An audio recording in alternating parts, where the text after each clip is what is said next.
Muchas gracias,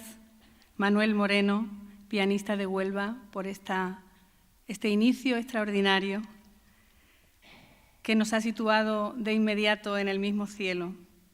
Buenas noches, señor alcalde de Almonte, miembros de la Corporación Municipal, señor obispo de la Diócesis de Huelva, señora delegada de Cultura, Turismo y Deporte de la Junta de Andalucía, miembros de la Junta de Gobierno de la Hermandad Matriz, querido Manuel Galán Cruz y todos los asistentes que nos acompañan en este día tan especial y tan esperado. Muy buenas tardes. Les pido, por favor, a los componentes de la mesa que suban al escenario. Señor alcalde, señora delegada, Manuel Galán, señor obispo.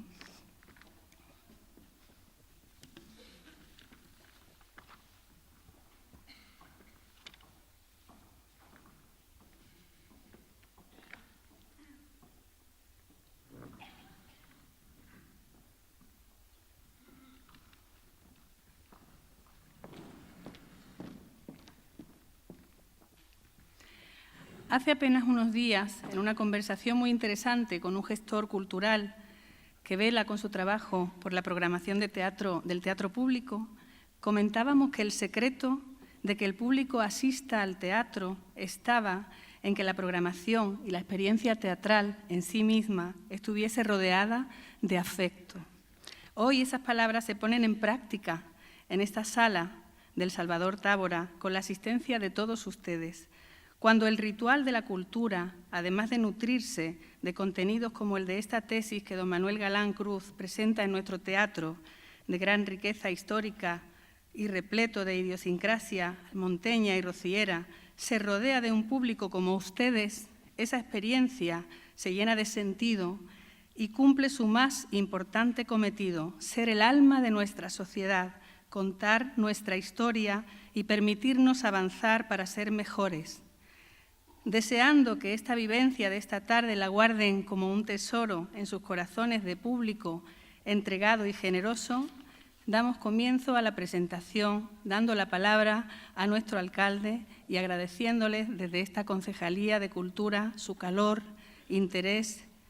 y asistencia. Alcalde. Muy bien, muchas gracias. Buenas tardes a todos, señor obispo de la Diócesis de Huelva, delegada de Cultura, querido Manolo Galán, y a todos los que asistís, mi más cordial bienvenida y saludo antes de comenzar este acto. Hace décadas, yo puedo contarlas, hace casi 3 décadas, escuché a alguien que dijo que en Almonte fundamentalmente lo que necesitábamos eran directores de obras, gente que fuesen capaces de dirigir y de hacer posible que este territorio tuviera protagonismo por sí mismo. La verdad es que a lo largo de todo ese tiempo yo no he dejado de pensar en aquella frase, y digo esto porque luego volveré sobre ella, pero a lo largo de todas esas décadas y todo ese tiempo se han ido fraguando muchos de los sueños que algunos jóvenes almonteños han ido teniendo. Uno de ellos, por ejemplo, es el poder estar aquí, en este magnífico teatro, en este magnífico espacio escénico, que costó mucho trabajo hacerlo, que hoy, afortunadamente, ya es patrimonio de todos los almonteños y las almonteñas, yo diría, de la provincia de Huelva y de la cultura en general, y es un hecho importante. Pero hay otro hecho más importante, es decir, aquella frase se ha empezado a hacer realidad en Almonte, y hoy pues estamos ante la presentación de un libro,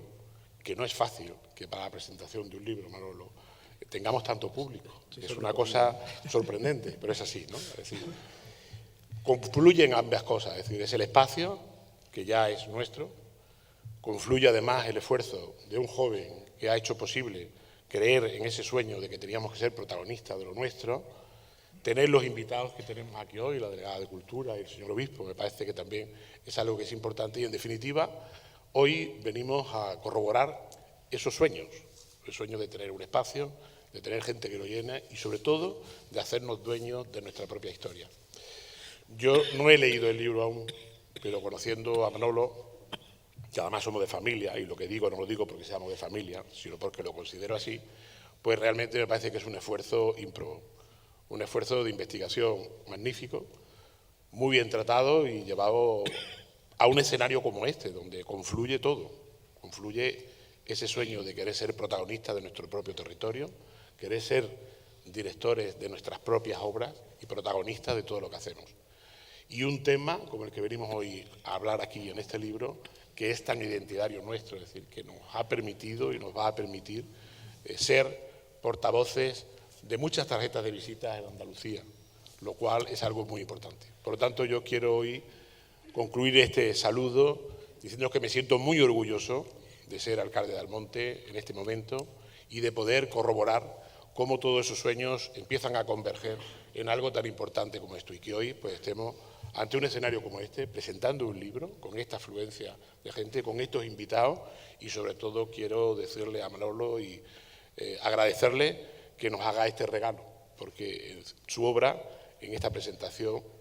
en este acto, se resumen muchos de esos grandes sueños que muchos almonteños han tenido a lo largo del tiempo y que a partir de ahora, evidentemente, bueno, suponen una base muy importante para seguir trabajando. Así que muchas gracias, Manolo, por habernos permitido y permitirnos ahora disfrutar de este magnífico acto en el que vamos a estar. Muchas gracias, bienvenidos a todos y esperemos que disfrutemos de este acto.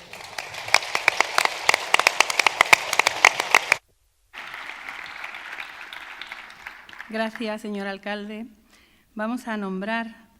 a dos personas que van a participar a lo largo del acto haciendo lecturas de fragmentos del libro y desde este inicio vamos a agradecerles su participación. Son Javier de la Torre Báñez y Luis Guitart Audén. En primer lugar, vamos a llamar a la lectura a Javier de la Torre Báñez. Muchas gracias.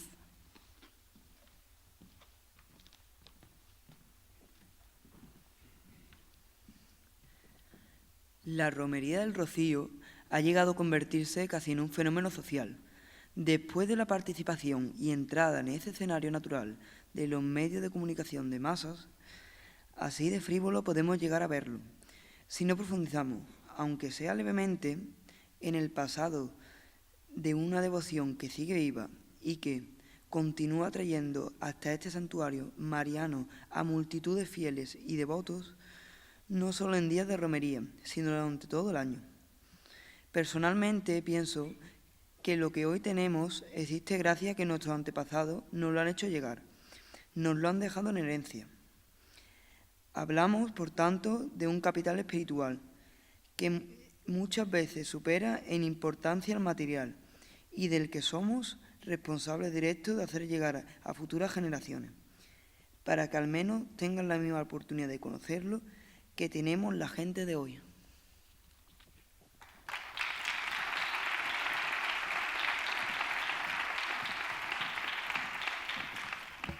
Gracias, Javier.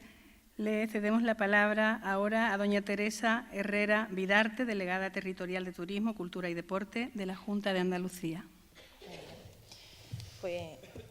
alcalde de Almonte, señor obispo de la diócesis de Huelva, querido Manuel Galán, querido amigo y autor de este maravilloso libro, señor vicario, miembros de la corporación que están aquí presentes y amigos y vecinos todos, que aunque ahora mismo no os veo, pero sé que el teatro está llenísimo. Es cierto que os tengo que decir que aunque hoy vengo representando a la Junta de Andalucía como delegada territorial, pero mi corazón hoy está más amplio en el sentido de la amistad que me une a Manolo Galán y que hoy mi corazón está dividido entre esas dos áreas, pero sobre todo por el sentimiento que nos une desde hace ya muchos años y que hoy pues estamos aquí, tal y como ha dicho el alcalde, agradecerle al alcalde el que ofrezca este maravilloso espacio para todos estos actos culturales que vienen a sumar a Huelva y a toda su provincia. Y sobre todo os tengo que decir que cuando Manuel me llamó, intentó en esa inmensa, ¿no?, el intento de llamadas que tenemos muchas veces en esta vorágine de vida en la que vivimos y que muchas veces no nos damos cuenta porque vamos muy deprisa, él mantenemos un contacto muy, muy habitual y cuando me mandó un WhatsApp y me mandó la foto del libro, que fue así, de esa manera tan natural que nos tiene acostumbrados, porque él lo ve todo de una manera natural, pero todo lo que hace es grandísimo. Cuando yo vi en el WhatsApp y amplié y vi las ermitas de Nuestra Señora del Rocío, Manuel Galán, bueno, yo dije, pero amigo, ¿esto qué es? fruto de esa tesis, de esa complejidad, tal y como ha dicho el alcalde, que salga esta preciosidad y que suponga y que un regalo para todos nosotros, no solamente un regalo que nos hace a la sociedad y que va a formar y sumará y formará parte de todas las bibliotecas en el ámbito material, también formará parte de las bibliotecas de nuestras casas, esos rincones que tenemos cada uno de nosotros en nuestras casas y que guardamos con mucho ahínco muchas publicaciones. Esta, sin lugar a dudas, querido Manuel, formará parte de ese rincón especial que tengo en mi casa, porque os puedo asegurar que no me he leído el libro aún todavía, pero sí mantuvimos una conversación hace muy poco tiempo en Madrid. Cuando visito Madrid siempre lo llamo porque me gusta verlo y charlar y que me cuente cómo va todo. Sí es verdad que me estuvo hablando de este libro y os puedo asegurar que no solamente nos ofrece esa ermita, ¿no?, ese espacio que ha tenido, el espacio único, pero de las 3 ermitas que ha tenido desde el medievo, el barroco y el actual, sino con todo lo que conlleva, me estuvo explicando y la verdad que es maravilloso lo que nos va a ofrecer en torno solamente a la ermita, a la Virgen, a todo, la orfebrería, la cerámica, a todo ese hilo conductor que ha sido capaz él de materializar en esta magnífica obra. Y además con más de 30 documentos que afirman, ¿no?, desde el 1597 hasta el 2020, o sea, que es fruto de un magnífico trabajo y que no solamente nos muestra eso, sino que nos va a mostrar lo que es Manuel. Manuel tiene un magnífico currículum extensísimo, doctor en Historia del Arte, pero a Manuel lo que le caracteriza es esto que hoy nos ha traído hoy aquí. Todos los que estamos aquí formamos parte de esa telaraña de vida que él cuando la extiende ya es muy difícil de escapar. Formamos parte de ese hilo emocional y de la que yo me siento orgullosísima de tenerlo como amigo, de tenerlo aquí, alcalde, que es almonteño de pro y que suma, sin lugar a duda, a todo lo que es la cultura, no solo de Huelva, de toda la provincia y de todo el mundo, porque esto, sin lugar a duda, es uno de los acontecimientos más importantes que se dan a escala no nacional, sino a escala mundial. Por lo tanto, mi agradecimiento absoluto, Manuel, por esta publicación. Y como tú bien dices, como siempre me dices, y además esto no es fruto de la casualidad, todos los que estamos hoy aquí en torno a ti, sino, como tú bien dices, como devota y creyente, que la Virgen hila siempre muy fino. Muchísimas gracias a todos.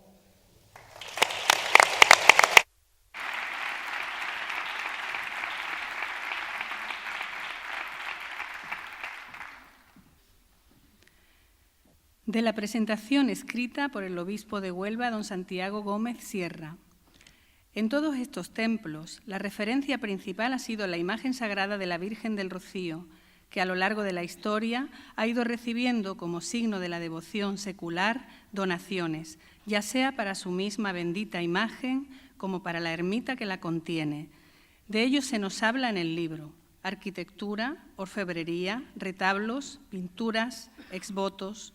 todo en torno a la Santísima Virgen y su antiquísimo icono.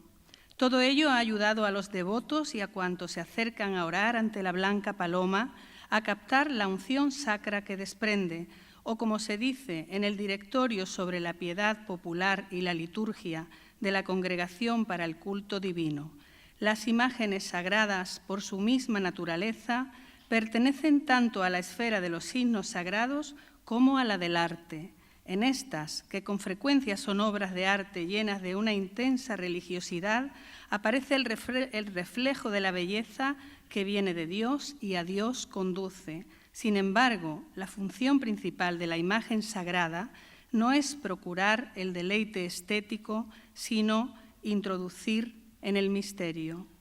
Es el turno de palabra del excelentísimo señor obispo.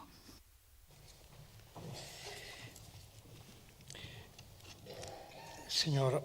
alcalde de Almonte,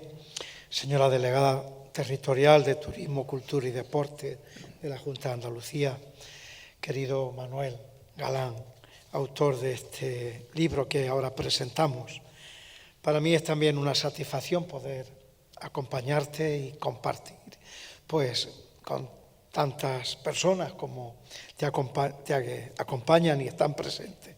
en este acto, poder estar contigo y poder recibir y contribuir pues, a la presentación de este libro. No es normal que, por lo menos en mi experiencia, que en la presentación de un libro pues tenga esta convocatoria como tiene el tuyo en esta noche. Yo me alegro muchísimo de ello. Los obispos de Huelva, como últimos responsables y animadores de la pastoral y de la vida religiosa de la diócesis, han estado siempre muy unidos al pueblo de Almonte en todo lo concerniente a la devoción a la Virgen del Rocío, sencillamente porque es la expresión más destacada de la devoción mariana en ella, pero también ya a niveles que traspasan lo diocesano, como da fe el título de Santuario Nacional que tiene la ermita de Nuestra Señora del Rocío. Esa ermita que alberga la Blanca Paloma tiene una historia, una sucesiva serie de construcciones en el lugar donde la tradición y la leyenda sitúan la admirable invención de su bendita imagen. El libro que hoy se presenta, Las ermitas de Nuestra Señora del Rocío, origen, evolución, análisis histórico-artístico y aporte documental, de nuestro querido Manuel Galán Cruz, viene a arrojar aún más luz sobre las construcciones que se han sucedido en el Rocío, consagradas a ser santuario de la Madre de Dios. Como bien se explica en el libro, de la Edad Media es el primer templo conocido, ese que tiene connotaciones legendarias, quizá porque es menos conocido para nosotros, pero del que hay referencias. Más cercano es el de la época barroca, que subsistió hasta la construcción del actual santuario, a raíz de que el obispo Cantero Cuadrado, primer obispo de Huelva, dijera aquello de que una perla como la Virgen del Rocío necesitaba de un mayor y mejor joyero. En torno a estos tres edificios, Manuel Galán, en esta su obra, nos va descubriendo todo un universo simbólico representado en las obras de arte que han albergado y albergan las sucesivas ermitas: retablística, escultura, pintura, orfebrería, cerámica, esboto, joyas, hasta llegar a nuestros días. Ese universo simbólico es toda una historia devocional que nos está hablando a través de elementos materiales de un tesoro inmaterial, yo diría de un tesoro sobrenatural, que es la relación histórica de Almonte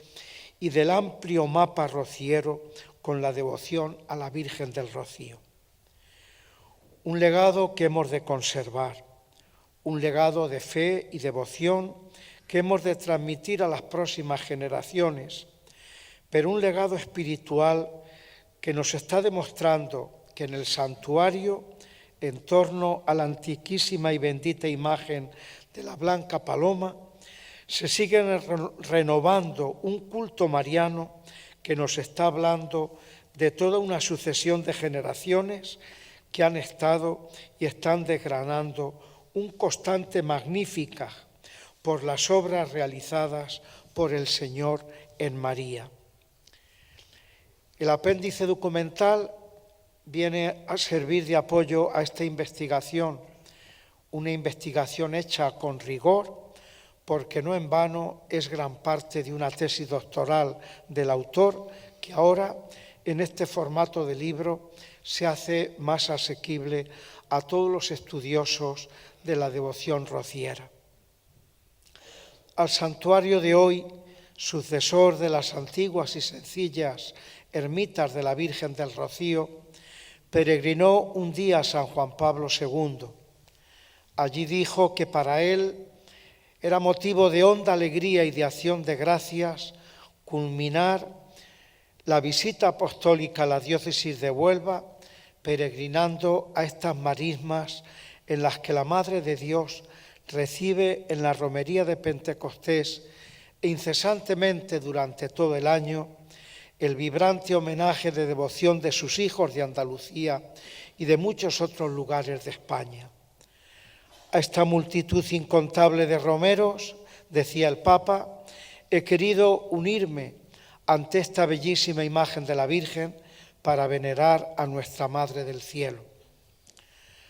A todo este patrimonio inmaterial de la ermita almonteña pertenece ya este hito histórico. Igualmente, el mayor y mejor conocimiento del patrimonio histórico, artístico y devocional que nos aporta este libro de Manuel Galán contribuye sin duda a valorar aún más si cabe el santuario de Nuestra Señora del Rocío, que como dijera también San Juan Pablo II, ha de ser una verdadera escuela de vida cristiana en la que bajo la protección maternal de María, bajo sus ojos maternos, la fe crezca y se fortalezca con la escucha de la palabra de Dios, con la oración perseverante, con la recepción frecuente de los sacramentos, especialmente de la penitencia y de la Eucaristía. Además, la verdadera devoción a la Virgen María os llevará, como decía el Papa, a la imitación de sus virtudes. A través de ella y por su mediación descubriréis a Jesucristo, su Hijo, Dios y hombre verdadero, que es el único mediador entre Dios y los hombres. Mi felicitación, pues, al autor, nuestro querido Manuel Galán, y a los editores de esta obra, que viene a sumarse a la ya amplia y valiosa bibliografía rociera, una muestra más del amor y devoción hacia la blanca paloma que los hijos de Almonte le profesan. Muchas gracias.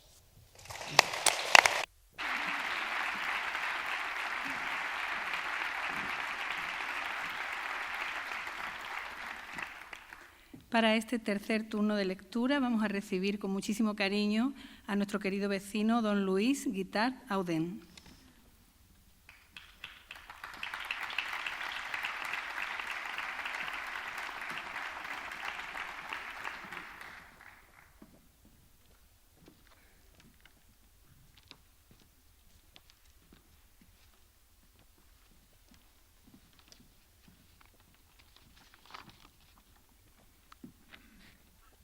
Señoras, señores, la monografía que hoy ve la luz pública resalta tres apartados bien diferenciados. En primer lugar, acomete el estudio arquitectónico de las tres ermitas en las que la Virgen de la Rocina ha recibido culto desde el siglo XIII hasta la actualidad. Luego, el segundo afronta el análisis formal, estilístico e iconográfico de la retabilística y de las artes plásticas, esculturas y pinturas, atesoradas a través del tiempo en el actual santuario. Y por último, en el campo de las artes ornamentales se detiene en esta última subrayar el esplendor de la liturgia católica. Todo ello, por consiguiente, creado para mayor gloria de Dios y de la Santísima Virgen, nuestra Madre, cuyo sugestivo título de Nuestra Señora del Rocío o Blanca Paloma ha sobrevolado los límites locales, autonómicos y nacionales para adentrarse con maternal sigilo en los ámbitos internacionales. Del prólogo de don Juan Miguel González Gómez, catedrático emérito de Historia del Arte de la Universidad Hispalense y presidente de la Real Academia de Bellas Artes de Sevilla. Y si escribir un libro siempre es difícil, escribirlo de nuestra patrona, la Santísima Virgen del Rocío y su Divino Hijo, es mucho más difícil. Con la cantidad de tinta que se ha gastado desde el siglo XIII hasta nuestros días, es tarea de valientes. Esa valentía la ha tenido nuestro querido amigo Manolo Galán. Y yo, señores, fuera de protocolo, para él pido un caluroso aplauso.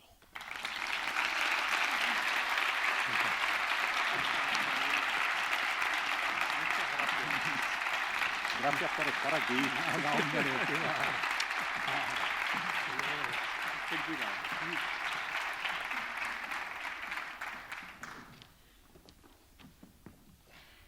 Bueno, pues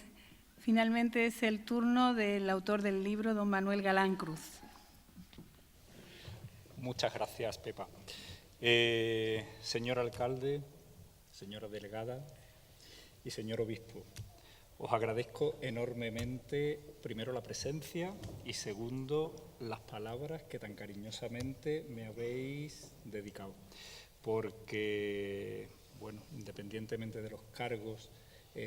temporales que se ostentan, pues destilan todas ellas el sentimiento de amistad y de afecto que detrás de ellas hay.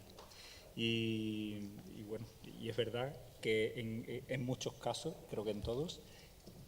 el afecto es mucho y mutuo, recíproco. Os agradezco a todos los presentes que estén aquí porque, bueno, ya que los tres predecesores míos en la palabra han hecho mención al volumen de gente que hay aquí, yo no me quiero quedar detrás porque verdaderamente el primero sobrecogido soy yo. Sé que ha venido gente haciéndose muchas horas de coche para estar aquí hoy. Sé incluso que alguien ha venido cogiéndose un AVE desde Madrid para estar expresamente aquí hoy y cuanto menos es de agradecer. Pero le agradezco a todos porque a todos les ha movido lo mismo. Primero, la devoción a la Virgen y segundo, el cariño que me puedan tener, que no sé si yo lo podré devolver de algún modo, pero verdaderamente tenía que dedicaros estas palabras. Señores vicarios, gracias. Señores vicarios y párroco de Almonte, señores miembros de la Junta de Gobierno de la Hermandad Matriz, expresidentes de la Hermandad Matriz que estáis por aquí y amigos todos. Hace unos días, preparando un trabajo para los estudios en los que estoy inmerso ahora, pues me encontraba una cita del cardenal Walter Brandmüller y me venía al dedillo para decir aquí, de manera que me la he traído y os la leo porque os hará entender mejor el porqué de esta obra que nos concentra a todos en esta ciudad de la cultura. Y el cardenal alemán decía que el ser humano, que tiene conciencia de su identidad radical desde la infancia a la ancianidad, experimenta que es sujeto permanente de su propia historia a través de todas las vicisitudes de su vida. Sabe también que a pesar de su realización existencial en el presente y de su orientación al futuro, no puede prescindir de su pasado individual y, por tanto, de su historia. El cardenal es el presidente del Pontificio Consejo para las Ciencias Históricas y por eso hizo un trabajo dedicado a esta materia. El fondo de este mensaje que el cardenal nos da, pues es lo que a mí me motivó para hacer la tesis sobre el Rocío en general, pero como mis estudios eran de historia del arte, pues lo tenía que enfocar, evidentemente, desde un punto de vista artístico. ¿Qué hice? Pues buscarme a un director de tesis que yo sabía que era gran devoto de la Virgen del Rocío, Juan Miguel González Gómez, que ha excusado su ausencia hoy aquí por motivos de salud, y al que quiero tener muy presente porque es verdaderamente con quien yo trabajé codo a codo la tesis doctoral hasta que la pude defender en la sede de la Universidad Hispalense en el año 2015. Suyas son las palabras que Luis Guitart ha leído previamente, extraídas del prólogo que está publicado en la obra que muchos tienen en sus manos. Me mueve la devoción, evidentemente, porque hablar del rocío en cualquier casa de Almonte es como hablar del cumpleaños de uno mismo, de manera que, evidentemente, era hablar de algo que se está masticando en el día a día. Elijo el tema, lo propongo al tribunal que tenía que aprobar que pudiera llevarse a cabo una investigación de esta materia, el tribunal lo acepta y, bueno, pues empiezo a trabajar en ello. Presento primero la tesina sobre el santuario actual, pero con vistas a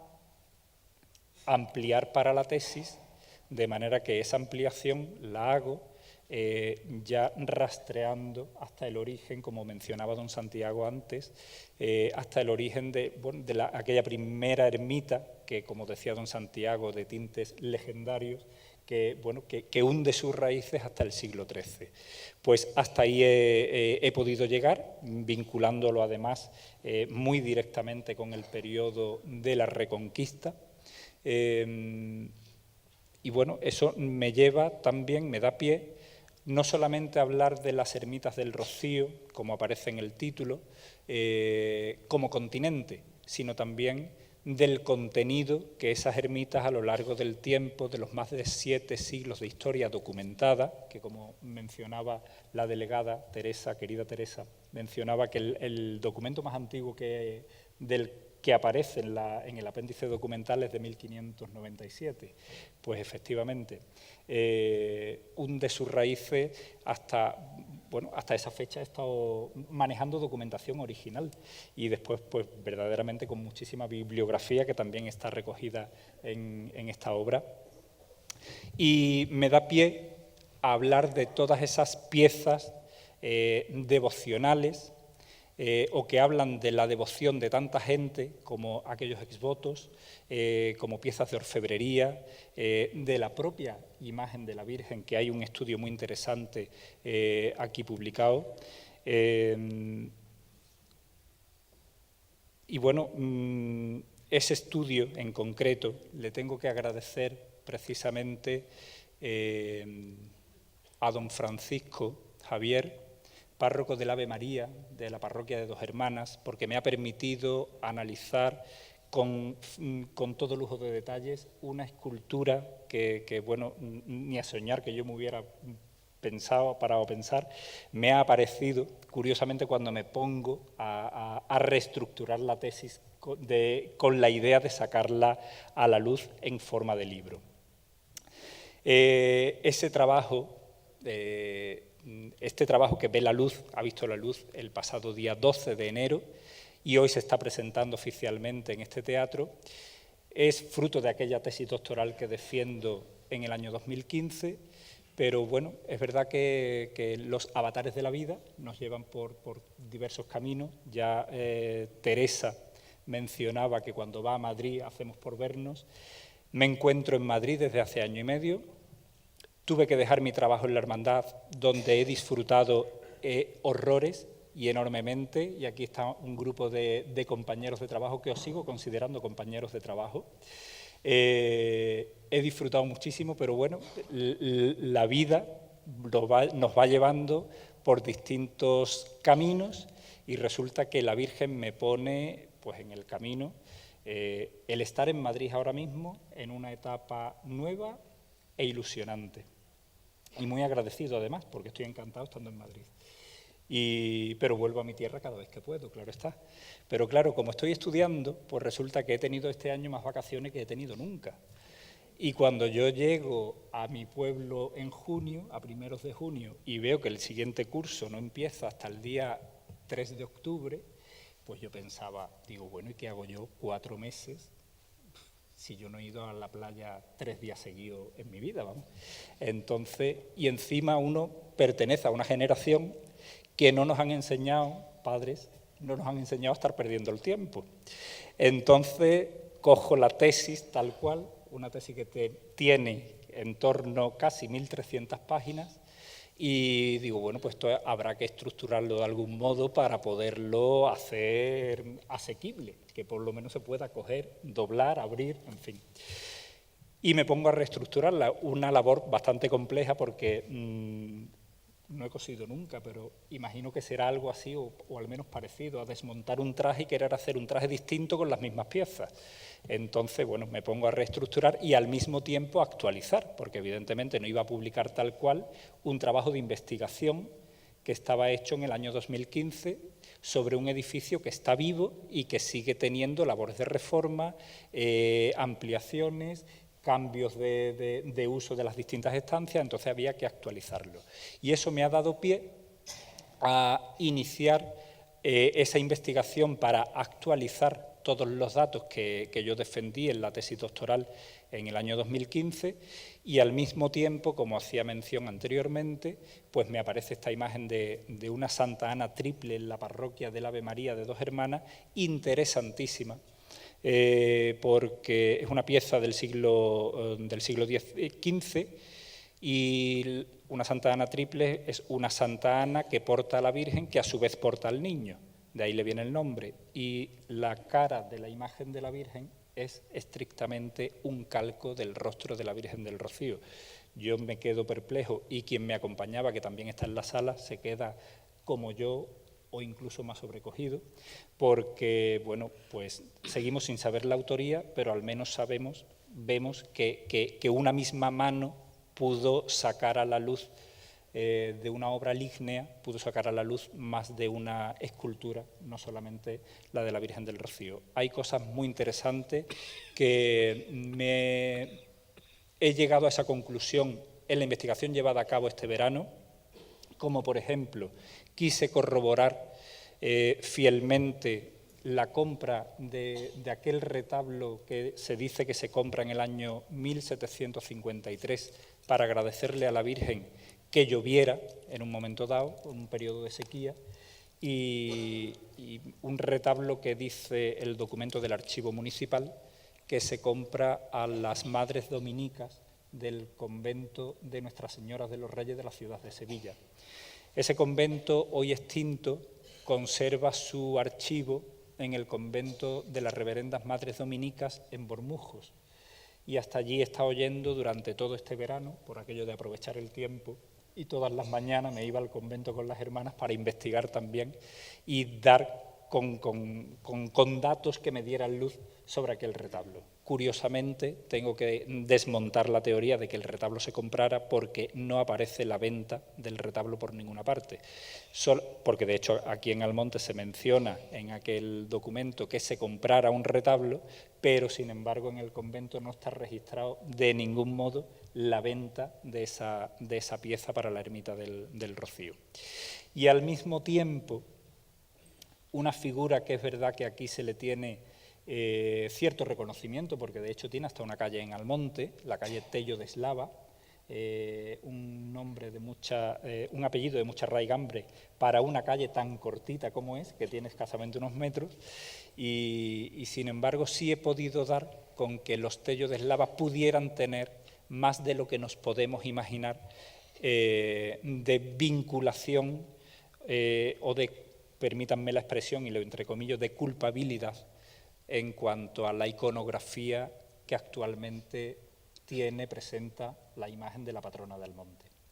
Digo esto porque se conocen a los Tellos de Eslava, que eran varios hermanos, eran al menos 3. Uno era canónigo de la Catedral de Sevilla, fue promovido a obispo de Gran Canaria, pero rechazó el episcopado y se queda como canónigo de la Catedral de Sevilla. Ellos tenían tierras en Almonte, domicilio aquí, de hecho él, don José Carlos, fallece en Almonte y fue trasladado hasta Sevilla y enterrado en la capilla de la Virgen de la Antigua. Y resulta que ellos, él, José Carlos Tello de Eslava y su hermana Isabel Damiana, regalan a la Virgen en el año 1733 las ráfagas que hoy conocemos como las ráfagas de plato, las semicirculares, las que han dado a la Virgen del Rocío esa iconografía tan característica que la hace conocida en cualquier parte del mundo. Pues ellos probablemente tuvieran más vinculación no solamente con la iconografía de la Sagrada Imagen, sino muy probablemente, no lo sé, me falta el dato, pero bueno, es una hipótesis que abro con esta última investigación, abro la hipótesis de que el Niño de la Virgen sea obra de Benito de Ita y Castillo, porque por el vínculo de primero por el parecido que el Niño de la Virgen tiene con niños, con infantes, sagrados infantes que hiciera este escultor, un parecido asombroso, pero es que además la familia Tello de Eslava he podido localizar en la isla de La Palma, en los llanos de Aridane, en el Museo Diocesano, una escultura de San José portando al niño. El niño es un calco del Niño de la Virgen, obra de Benito de Ita y Castillo, que fue donada al Museo Diocesano por José Macieu y Tello de Eslava, bisnieto, sobrino bisnieto de don José Carlos. Por tanto, ya estamos viendo un vínculo ahí entre un autor y gente que tenían un poder económico muy alto, un estatus social altísimo, y encima no perdieron en ningún momento su vínculo con el pueblo de Almonte, porque aun viviendo en Sevilla, muy cerquita, quiero recordar que en la plaza de Santa Marta, muy cerquita de la catedral, pues siempre venían a pasar temporadas al monte, donde mantenían las tierras, mantenían a los trabajadores, mantenían el ganado, e incluso, como decía anteriormente, José Carlos Tello de Eslava fallece en esta localidad. Tengo que decir que el libro, me han dicho, porque si lo digo yo no serviría, me pueden decir que he venido a vender el libro, entonces digo lo que me han hecho saber, porque aquí hay gente que se ha leído el libro ya y sé, porque me lo han dicho también en la entrada, que hay quien se lo está terminando y que es un libro de una lectura muy asequible, muy fácil. Eso lo hemos querido poner de manifiesto con las 3 intervenciones con gente de diversas edades a los que les agradezco su participación, porque desde Javier con 15 años, pasando por Pepa, que es la concejala de Cultura, y Luis Guitar, con más de 90, pues se da a entender que el libro tiene un vocabulario muy asequible para que cualquiera lo pueda entender. Está estructurado, es verdad que está muy trabajado, son muchos años de lectura, de investigación manejando además documentación original, que eso es de una riqueza impresionante. Muchos documentos van, como ya mencionaba también la delegada anteriormente, en el aporte documental que aparece al final del libro, donde se han publicado 33 documentos, siendo el más antiguo de 1597 y el más actual, quiero recordar que de 2022 o de 2020.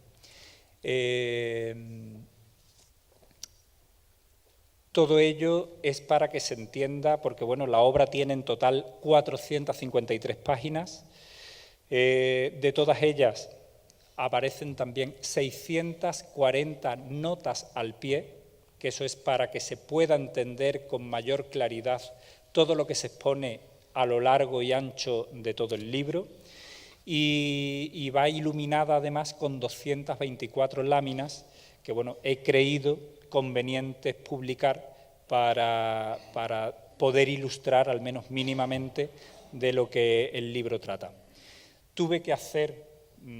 una selección de la tesis para poderlo publicar, de manera que bueno, se habla de las 3 ermitas del Rocío, de los 3 continentes y de las piezas artísticas que en ellas se han contenido desde que tengamos conocimiento hasta la actualidad. Por tanto, no aparece, por ejemplo, el bordado, eso lo he dejado fuera, no aparece la joyería y no aparece la pintura como tal, sí aparecen obras pictóricas, pero solamente la pintura que si vamos al santuario podemos ver allí. Esa sí, la estudiamos y analizamos, pero la que no está allí ahora mismo, pues no está. Por ejemplo, los exvotos, esa riquísima colección de exvotos que atesora la Hermandad Matriz, muy rica sobre todo por lo que transmite desde el punto de vista devocional y la profundidad de esa devoción, pues no está porque ya también lo había publicado previamente en el año 2010. El libro pues tiene la siguiente estructura que les digo, que es básicamente la estructura que seguí para la tesis doctoral. Aparece una presentación que escribe don Santiago, y a quien le agradezco el gesto porque desde el principio me dijo sí y además con cara de satisfacción, y lo tengo que reconocer. El prólogo, que como les decía anteriormente, lo escribe mi director de tesis, catedrático emérito de Historia del Arte de la Universidad de Sevilla y actualmente presidente de la Real Academia de las Bellas Artes de Santa Isabel de Hungría de Sevilla. Hay una introducción. Una página donde aparece está dedicada a siglas, porque al ser una obra de investigación donde aparecen como fuentes distintos archivos de distinta índole, pues aparecen unas siglas para que se entienda de dónde está extraído ese documento. Está todo contrastado, porque bueno, una tesis doctoral tiene que ser así, y todo lo que está aquí se expone está contrastado documentalmente. Y está estructurado en 5 capítulos dedicados, uno al marco histórico-artístico, otro a la ermita medieval, otro a la fábrica tardobarroca, aquella que se hace tras el terremoto de Lisboa, el cuarto que está enfocado al actual santuario de la Virgen y el quinto a la orfebrería. La orfebrería la tenía que meter porque para poder hablar de la iconografía de la Virgen no se concibe no hablar de las ráfagas, por ejemplo, y de la media luna y de la corona, porque si lo lleva evidentemente es por algo y porque quien lo idea va persiguiendo una idea concreta. Termina con un apéndice documental, como les decía, con 33 documentos, algunos de ellos ven la luz por vez primera, entre ellos les hablo de algunas curiosidades. Hay uno fechado en el año 1755. Curiosamente, hasta hace unos años se sabía que el documento más antiguo que hablaba del terremoto de Lisboa, vinculado a la Ermita del Rocío, era del día 1 de diciembre de 1755, justo un mes después de producirse el terremoto. Y, curiosamente, en el archivo de la Hermandad Matriz localicé un documento, es una carta, un pergamino que no tiene más allá del tamaño del libro, escrita por las dos caras, y está dirigido al señor prior de las ermitas del arzobispado de Sevilla. El prior de las ermitas era una figura que iba visitando aquellas ermitas para ver las labores de reparación que necesitara y bueno, las condiciones en las que estaba. Y se dirige esa carta al prior de las ermitas mencionando en ella los daños que el terremoto había causado en el edificio. Y además ahí ya se menciona en concreto qué daños son y se mencionan distintas partes del oratorio, por lo que ya nos hace ver, a pesar del tamaño y de la poca documentación que tenemos al respecto, nos hace ver, al menos sucintamente, cuál era la disposición de aquel primitivo edificio. Como curiosidades, pues hay alguno más. Bueno, este documento está fechado justo una semana después, el día 8 de noviembre de ese año. Y eso es lo curioso, que solamente una semana después ya aparece este documento. Aparecen algunos donde se nos dan nombres propios de gente que intervienen en labores de reparación de la ermita, todo ello a raíz de la llegada al monte del testamento de Baltasar III. Baltasar III, que fallece en Lima, capital del Perú, y deja en su testamento una partida de dinero para la fundación de una capellanía en la ermita, dice, de Nuestra Señora de la Rocina, que está en términos de la Villa del Monte, así dice textualmente, pues a raíz de la llegada de ese dinero a la Casa de la Contratación a Sevilla en el año 1610, se empiezan a llevar a cabo las primeras obras de intervención en la ermita. De hecho, quiero recordar que las primeras obras fueron justo al año siguiente, en 1611, y están aquí recogidas también. Y a lo largo de todo el siglo XVII hay distintas obras de poca envergadura, pero se llevan a cabo. Y en esa documentación manejada, pues se nos dan algunos nombres. Quiero recordar que se habla de un albañil que era de Hinojos. En otro documento se habla de que la compra del ladrillo se hacía a Bollullos Par del Condado. Por tanto, no podemos ser tan localistas porque nunca lo hemos sido. Aquí hemos sido siempre, hemos tenido a gente de fuera trabajando precisamente en la Ermita del Rocío. Otro documento curioso, bueno, pues se ha publicado el proyecto de Delgado y Balbontín para el actual Santuario del Rocío, así como el proyecto iconográfico que la Hermandad Matriz me encarga en el año 2020 para darle cabida a un programa, a un sentido, a la peana que sustenta a la Santísima Virgen en el paso nuevo en su paso nuevo que estrenó en la procesión aquí en Almonte en el año 2022. Y el programa iconográfico aparece también, creo que es el último documento que se ha publicado, porque eso nos ayudará también a entender por qué va cada elemento o cada escena en la peana del nuevo paso de la Virgen. Terminamos con las fuentes documentales, manuscritas, impresas, así como la bibliografía, y con respecto una diferencia con respecto a la tesis en sí, es que en la tesis no estábamos tan actualizados como ahora y no introduje la webgrafía, y ahora sí la he tenido que meter porque verdaderamente es una fuente más de información, sobre todo porque muchos datos, fundamentalmente los últimos, los más actualizados, que suelen salir en prensa, en noticias de prensa, pues eso se rastrean directamente a través de Internet. Y termina con un índice del apéndice documental. El propio apéndice tiene su índice propio, aparte del índice general que abre la obra, que nos ayudará a poder buscar cualquier documento de todos de los 33 que ven la luz con este trabajo. Bueno, dicho esto, tengo que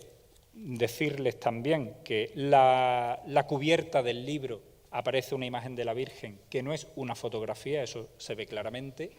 es un cuadro fechado en el año 1917 que lo he podido publicar gracias al beneplácito del párroco de la parroquia de Santa María Magdalena de la ciudad de Dos Hermanas, que es donde cuelga este cuadro de sus muros. Está justamente enfrente de la capilla donde está la Virgen de Valme. Y lo traigo porque intuyo que este cuadro debió ser pintado en el Rocío, en la aldea del Rocío.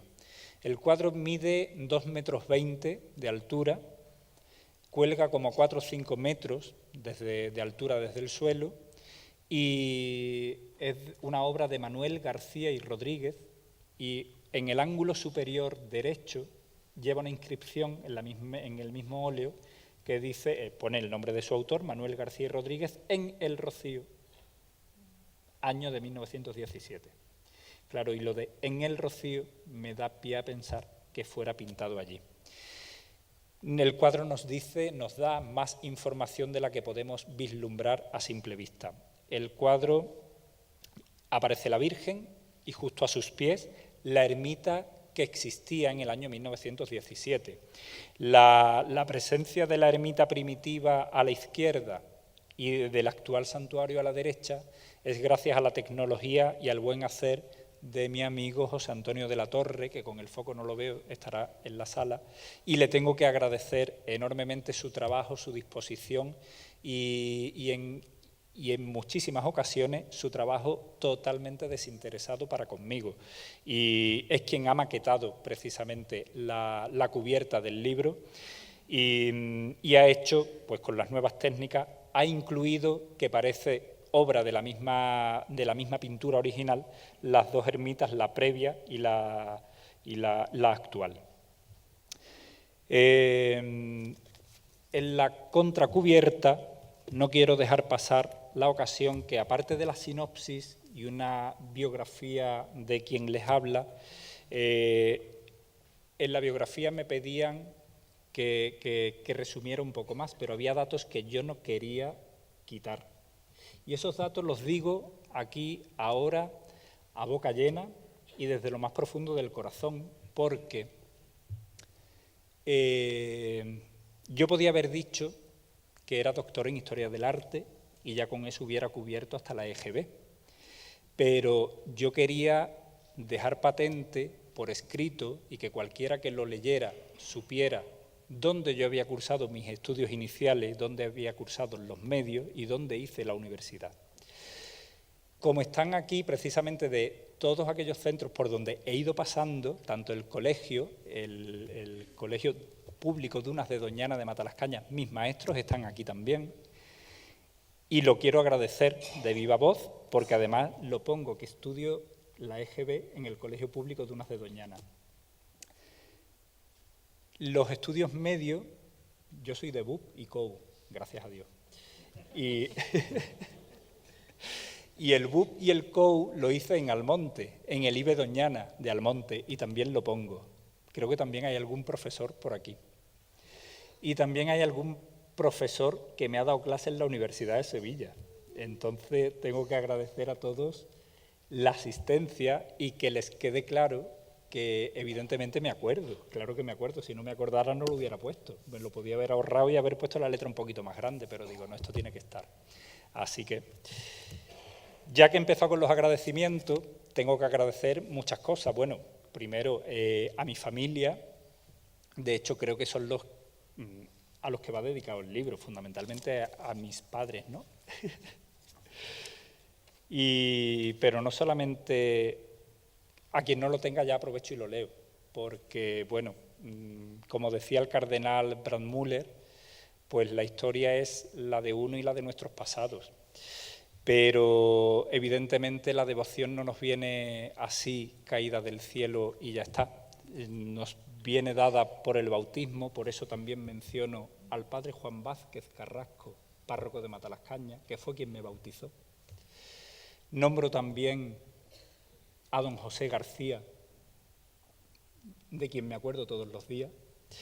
quien confió plenamente en que yo sería capaz algún día de terminar la tesis doctoral y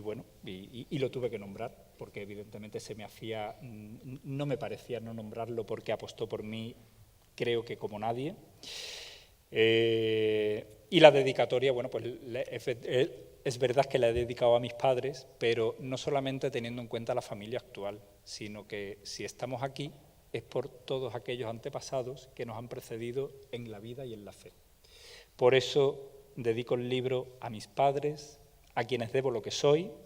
y a la familia que ya contempla el verdadero rostro de la Virgen. En el apartado de agradecimientos tengo que agradecer evidentemente al alcalde, al ayuntamiento y a la Concejalía de Cultura la dedicación que han tenido para conmigo, para este acto de hoy, que como lo hablaba no solamente con la concejala, con Pepa, sino también con el equipo de protocolo y con los técnicos de cultura, y me decían, Manolo, nos estamos tomando esto como algo propio, porque nos estás transmitiendo ilusión. Digo, pues claro, es que se trata de disfrutarlo. Entonces, se lo tengo que agradecer porque se han dedicado enormemente, se han desvivido a horas y a deshoras, y a horas algunas veces casi intempestivas, porque eran los momentos que teníamos para poder hablar. Y resulta que, bueno, estamos aquí y disfrutando de este acto. No quiero olvidar a mi primo Antonio, que es quien ha preparado la decoración floral que tenemos por aquí, y a los trabajadores de la hermandad, a mis compañeros. Fundamentalmente quiero nombraros, de hecho, qué alegría veros a todos juntos, porque además he pedido que estuvierais todos juntos y muy cerca que yo os calara. A Gema, a Ana, a Pilar y a María José, porque me habéis hecho ser compañeros vuestros, no desde que empecé a trabajar con ustedes, sino desde mucho antes, cuando yo inicié mi investigación en el archivo de la Hermandad Matriz. Me abrieron las puertas y yo no era nada, yo solamente era un licenciado en Historia del Arte que iba allí a trastear, nada más. Y me abrieron las puertas y su cariño, porque me facilitaron enormemente. No veo a Fran, pero Fran me falta también, porque erais 5 a los que os tenía que agradecer. Vale, bueno, pues a vosotros 5 os tengo que agradecer, que de hecho se os nombra también, evidentemente no podía ser de otro modo, porque después resulta que yo entro en la Junta de Gobierno de la Hermandad y yo ya os conocía muchísimo. Entro a trabajar en la hermandad y fuimos compañeros de trabajo. Me he ido, pero ahí lo podéis decir, muy de cuando en cuando hablamos por teléfono, sí o sí, pues, porque el contacto, gracias a Dios, no lo perdemos. Bueno, y a José Antonio de la Torre, que ya lo he mencionado anteriormente. Con todo esto, quiero que entiendan que cuando lean una parte de la introducción que he escrito, esta que os voy a leer, entenderán mejor el por qué ha salido esta obra en este momento. Y dice que el conocer una cosa es la mejor manera para darle valor. De ahí que hayamos elegido este tema para nuestro trabajo de investigación para la tesis doctoral. Quizás el hecho de ser de Almonte haya influido sobremanera, no lo dudo, pero también ha tomado partido el hecho de que la devoción a la Virgen del Rocío se vive en los hogares almonteños y en otros muchos de una manera tan sencilla, cercana y familiar que uno llega a sentirlo casi como algo propio. Y todo ello gracias a las enseñanzas y vivencias junto a nuestros padres y abuelos, de manera que en lo más profundo de nuestra memoria quedan guardadas esas experiencias de vida y de fe íntimamente unidas a los momentos vividos junto a los miembros de la familia o los amigos. Solo espero que quien se lea el libro, que lo disfrute. Y si eso le hace llegar a conocer algo más en profundidad la riqueza de la devoción a la que es nuestra patrona desde 1653, yo estaré satisfecho. Muchísimas gracias.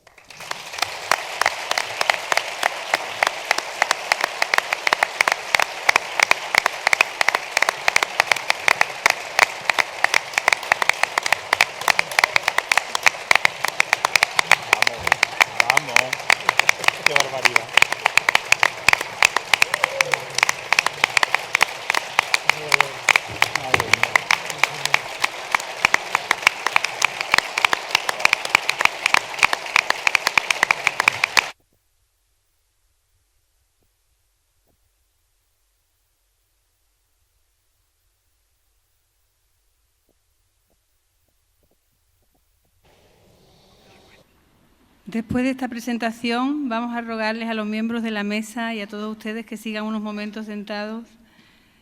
porque vamos a finalizarla disfrutando de la voz de alguien que sabrá de sobra llevarnos a ese escenario real de toda esta obra. En esta época de Cuaresma, dando las gracias, por supuesto, de nuevo por su asistencia, por su compañía, acompañado por este excelente pianista onubense, por su talento, por su juventud, vamos a rezar cantando para terminar este acto con la voz de nuestro querido Manuel Lombo. Muchísimas gracias y buenas noches.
el rocío que yo quiero y es blanco como la cal. Y es blanco como la cal, y sus calles son senderos de mar y arena la paz. Y allí vive un rociero y su casa paleo tiene porche y enramar. Casa pa' cada hermandad, con corral pa' las carretas, pa' cuando al rocío va, con campanario y capilla, donde un sin pecado brilla la gloria de una hermandad. Y otras que no tienen nada, un cielo de estrellas blancas, techo y cobijo le da, y pa' que el sol no la rindiera, quiso Dios que allí creciera y ese verde hace buchía.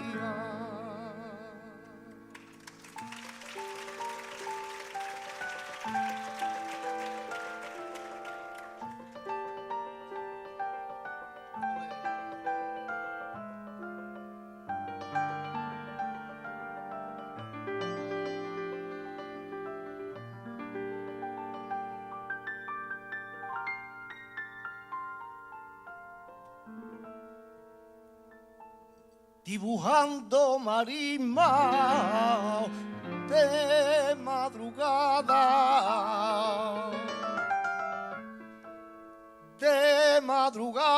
que ole, de madrugada, que ole, de madrugada, dibujando marismas de madrugada. De madrugada que ole, de madrugada que ole, de madrugada, todo el año me paso con mi almohada. Y es que el rocío, y es que el rocío, y es que el rocío, todo el año galopa sentido.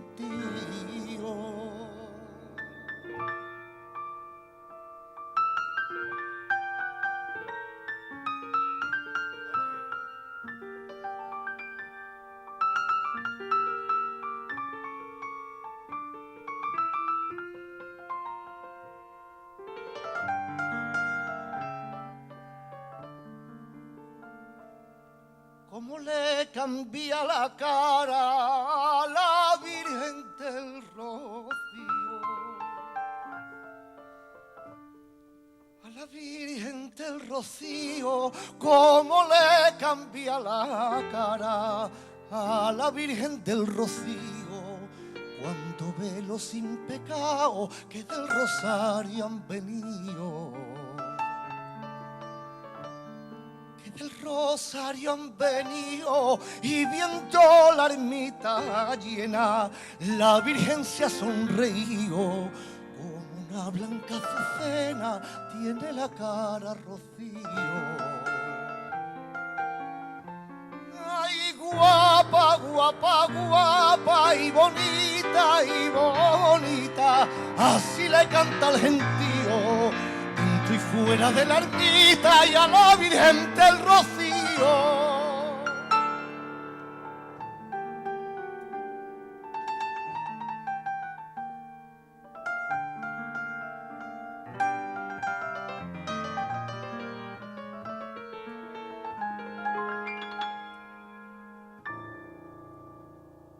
Cuánto te quiero, alma mía, cuánto te quiero. Cuánto te quiero, ay Virgen del Rocío, ole cuánto te quiero, tú eres en la marisma, alma mía, el mejor lucero.